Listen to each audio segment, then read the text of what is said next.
Para personas inquietas, Capital Radio. El remate, con Miguel Ángel González Suárez. Bueno, termina uno, entra otro. Dice Sergio Canino que primero quiere hablar él. Bueno, pues hable usted.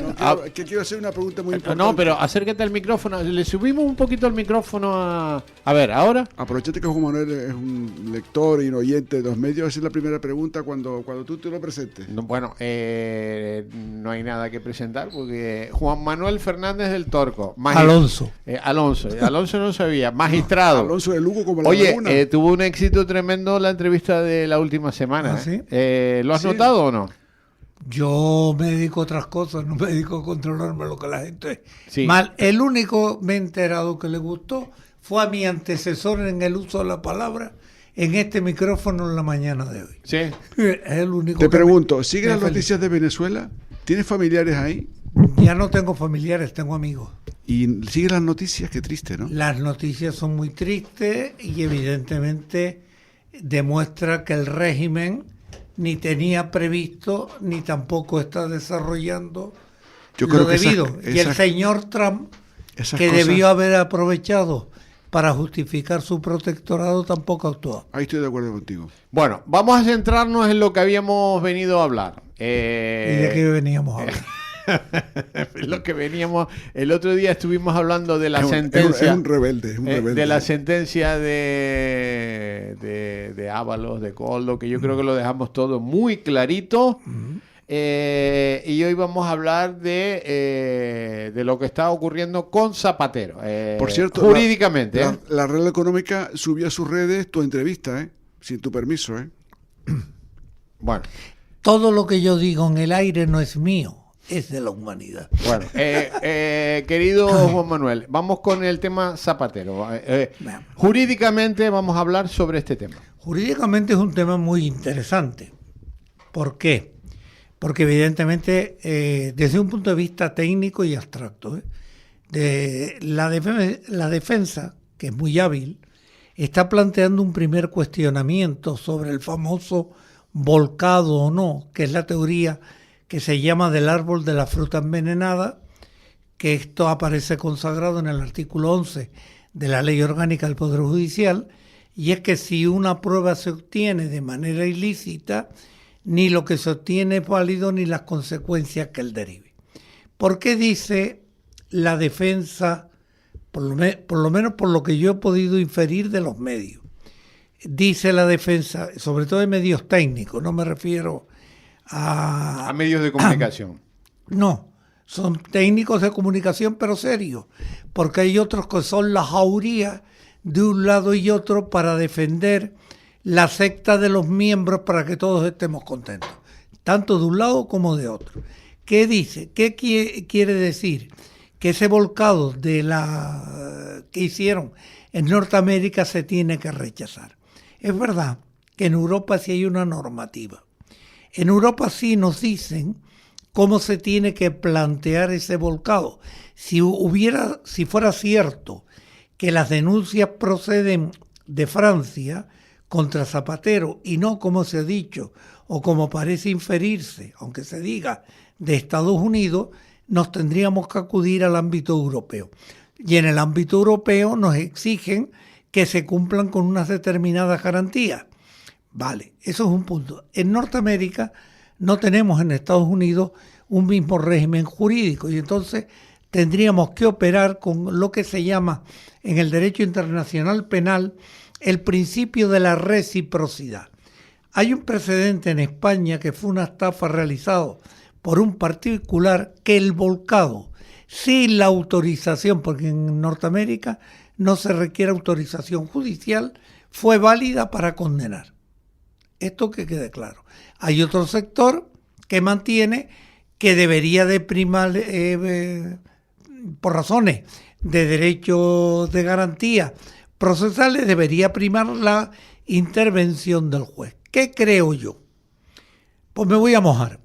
Yo creo que va a regir el primer criterio del principio de reciprocidad y el principio de igualdad, y los tribunales españoles van a decir, mire usted, esto es perfectamente válido. Ya. Esto es lo que creo. Además, hay un argumento o un indicio objetivo, a mi entender, de grave error del imputado Zapatero. Y es que es lo siguiente, él está aludiendo a que su hacer ha prescrito. Si una cosa ha prescrito, no significa que no se ha cometido. Por lo tanto, está admitiendo que ha cometido el hecho, pero que no se le deben pedir responsabilidades porque hubo una dejación del Estado en la persecución, que eso es la prescripción, y ya no es relevante para el Estado y por eso está pidiendo la absolución. Cuando se absuelve a alguien por prescripción, no se dice, porque alguna vez lo hemos tenido que haber aplicado en el pasado nuestro personal, no se dice que no lo ha cometido, se dice acreditado la comisión de este hecho delictivo, porque se da esto y esto. Sin embargo, en atención a las circunstancias del tiempo transcurrido y conforme a lo que dispone el artículo tal, procede la absolución. Pero no se dice no lo ha cometido. Esto desde una perspectiva, si yo fuera político, sociopolítica, es un auténtico desprestigio para el que ha cometido el delito, y esto sí se paga en el plano social. Y además a mayor abundamiento en casos como el actual, en que estoy harto todas las mañanas de oír una radio, de ver un periódico donde se hable de corrupción, de todos los partidos, de todos los colores y de todos los ámbitos. Pensemos que últimamente ha saltado la noticia de alguien que algunos de los de esta mesa le conocemos, que es la noticia de Domingo González Arroyo. Domingo González Arroyo, con 86 años, ingresa en prisión por un delito de fraude fiscal. Yo conozco a Domingo González Arroyo y yo lamento como persona que se encuentra en estos momentos en un centro penitenciario. Pero desde otra perspectiva, como hay una sentencia de condena, evidentemente aquel que comete un delito hay que sancionarlo. Ya decía Concesión Arenal, castiga el delito pero tenle pena al delincuente. Alguien se pregunta, ¿es que a la cárcel se va con 86 años? A la cárcel se va con cualquier edad. Hombre, antes de los 14 no se, de los 18 no se va. Entre los 14 y los 18 se va a un centro de menores. Hasta los 14 años queda sometido al ámbito puramente administrativo. ¿Qué ocurre? Que evidentemente habría que ver y analizar si fue un delincuente, lo que se llama en el argot, un delincuente blanco, es decir, no tiene antecedentes penales, o si tuviera antecedentes penales. Si tuviera antecedentes penales, evidentemente el juez penal se hubiera visto imposibilitado en la concesión de la condena condicional, porque la condena condicional o suspensión del fallo, que es más correcto, no se va a producir como cree la gente. Es que son 2 años y es la primera vez. Si el juez quiere, si el juez no quiere, no dice podrá, no tendrá, dice el Código Penal. Entonces, digo esto, y la corrupción está quebrantando auténticamente las estructuras democráticas, porque es que uno no sabe a dónde mirar ni a quién votar. Creo que en las listas próximas elecciones generales, los partidos que celebren los congresos extraordinarios en los patios penitenciarios para la elección del candidato a presidente lo tienen claro, porque ya conocen los antecedentes. Pero aquellos... Céntrate en Zapatero, sigue más con el tema de Zapatero. Es que Zapatero no hay otra cosa que decir. Nada más. En la instrucción está en eso. No se avanza. Tendrá que justificar. Él dice que no ha cometido el delito. Dice, es verdad que lo hice. ¿Y ahora entonces? Pues nada, se tira para adelante, se investiga, él tiene que determinarlo, se le ha conferido un plazo, se le abre una apertura de juicio oral y punto. Delito fiscal, evidentemente lo hay, no ha pagado. Ya. Delito de contrabando, que podría ser la otra vía. Bueno, pues a mi modo de entender, hay aspectos que podrían ser contrabando, que luego si él justifica o que lo declaró o que lo manifestó, ya no habría contrabando. Piensen ustedes que la figura del contrabando ha quedado muy clara porque hasta el año 83 había una ley especial que se llama Ley Penal del Contrabando y decía que era una ley ordinaria. A partir del año 93, consecuencia de que se produjo la intervención de un contrabando en la zona catalana, cuando saltaba fuera del país, camino de Francia con una maleta, pues aquí se vino a demostrar que evidentemente tenía que ser ley orgánica por mor del artículo 81 de la Constitución. Bueno, pues hoy es ley orgánica y está planteado. Luego hay un delito, hay una prisión. Y además tenemos que tener en cuenta también que si esto está en el espacio europeo, supongamos que hay dinero ingresado en cuenta, que claro, es que es sorprendente en la declaración de IRPF que hace el imputado Zapatero. El imputado Zapatero hay una declaración de IRPF, hoy que es día 30, de cerca de 253.000 euros. Para plantear ese criterio tiene que ganar por lo menos 700.000 euros al año. ¿Eso quién lo pueden ganar en España de los 47.000? Me parece que según la revista Forbes solo hay 138 personas, pero lo que es imposible es que eso se gane en la política. Ya. ¿Tú crees que pasará por la prisión? Hombre, yo creo que si los hechos delictivos quedan acreditados y supera la pena de 2 años, lo hacen funcionario interino. Sí, ¿o lo tienes claro? ¿Tú como juez que...? Hombre, yo como juez hasta ahora a mí me parece que los jueces han actuado correctamente. Yo dije claramente, me parece que en este medio, que la señora Begoña iba a tener que entregar el pasaporte, porque dije que el recurso era solo devolutivo, no era suspensivo, lo entregó. Tengo muy claro el planteamiento de que los condenados, que no se va a declarar nula la sentencia o lo tienen hartamente dificultoso, que declaren la nulidad de la sentencia del caso Koldo y el caso Ábalos. Yo lo veo muy dificultoso las nulidades. Y en tercer lugar, los índices objetivos que se están planteando ante una admisión de hechos, si además fuera continuado, porque claro, el hacernos uno es una cadena de hechos si fuera continuado. Si aparte de ser continuado es una cantidad de notoria importancia y se está planteando como organización criminal, da presupuestos objetivos que la pena va a superar los 2 años de prisión. Uh-huh. Y a los 2 años y un día se ingresa. Ya. ¿Cómo ves lo de Begoña? Yo creo que esta señora no ingresará en prisión, pero sí será condenada por un jurado popular. ¿Inhabilitada?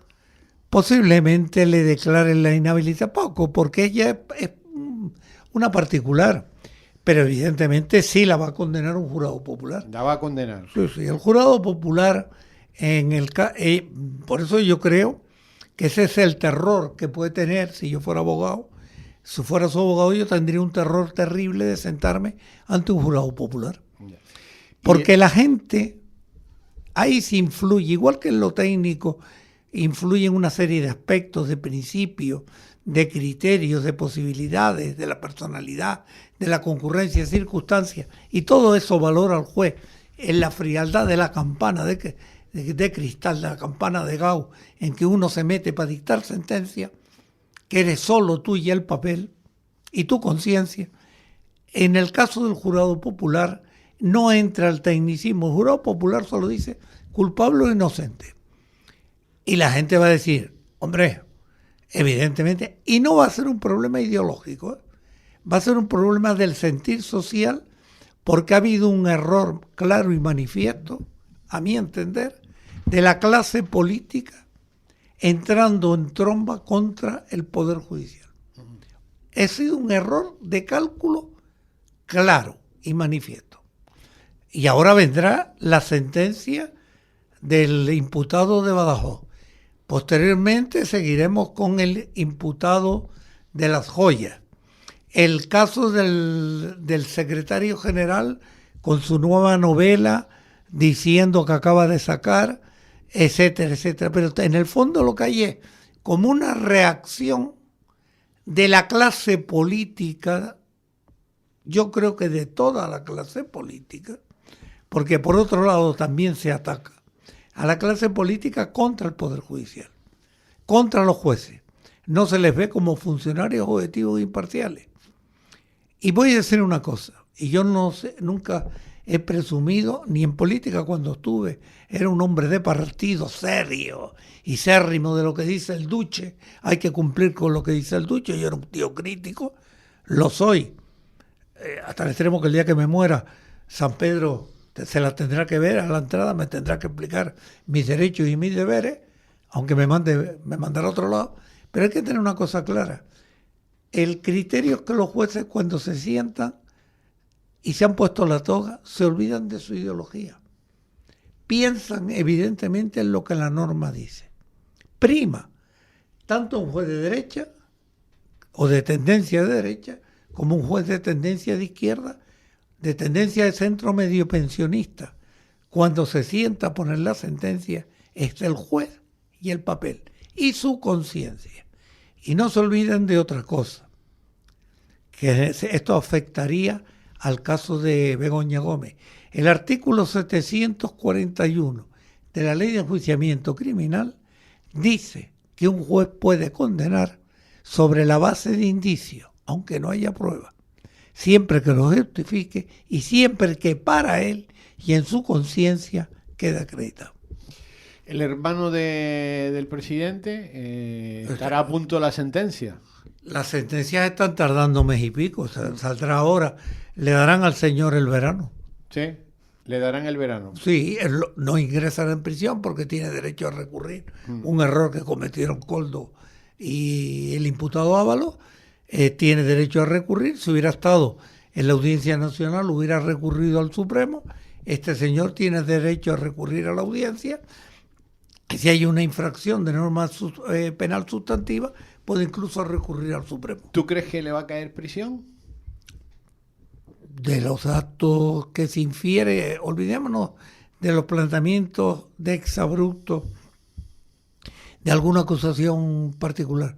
A mí me parece que es verdad que el fiscal no pide la absolución porque entiende que estamos en una cuestión puramente administrativa, pero hay un dato incuestionable.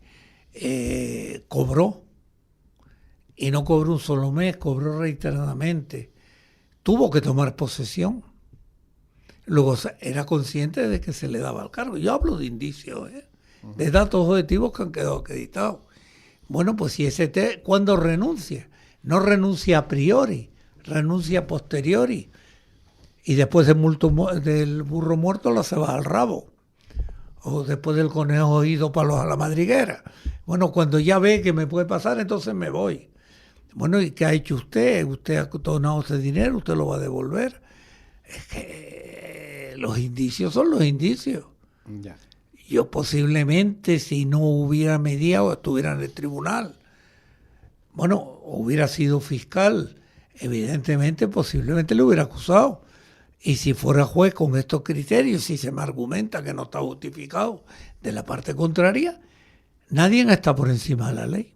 La ley está por encima de todo. Estamos en un mundo lleno de mierda ahora, ¿no? Estamos en un momento en que la clase política de todas las tendencias y todos los colores ha logrado cuestionar la democracia que tanto costó montar en el 78. Porque parece que se entendía que la democracia y que entrar en cargos políticos te daba derecho a abrir las puertas de las cajas y llevarte lo que pueda. Y no se dan cuenta que entrar en el cargo... Hay un trabajo de Carneluti, un jurista italiano, que habla de que la clase política y los políticos son ciudadanos no de primer orden, sino de segundo orden. Y que son ciudadanos de segundo orden porque a ellos hay que exigírsele mucho más que al ciudadano normal. Un ciudadano normal puede robar. Porque lo que hace cuando roba o cuando hurta es que cambia las cosas del lugar. Él no tiene ningún deber de fidelidad contra el Estado, ni contra la causa pública. Pero alguien que ha sido elegido asume un deber de custodia, de protector y de tutelor, y de tener que tutelar el erario público. Desde la época romana, el peculium se condenaba y el fraude. Miguel Ángel, estamos los dos aquí con la boca abierta. Estamos escuchando al maestro. Tenemos que ficharlo porque maestro. esto no va a tener fin, ¿eh? Al maestro, no, porque es que estamos en un momento, es que hay corrupción por todos los lados. Es que hemos hecho la corrupción como un elemento natural e integrante del hacer ¿Y no político. se tarda mucho en llevar a cabo las sentencias? No. Las sentencias, es decir, la justicia tardía no justicia, pero la justicia veloz tampoco es justicia. Es decir, poner una sentencia es difícil, es difícil.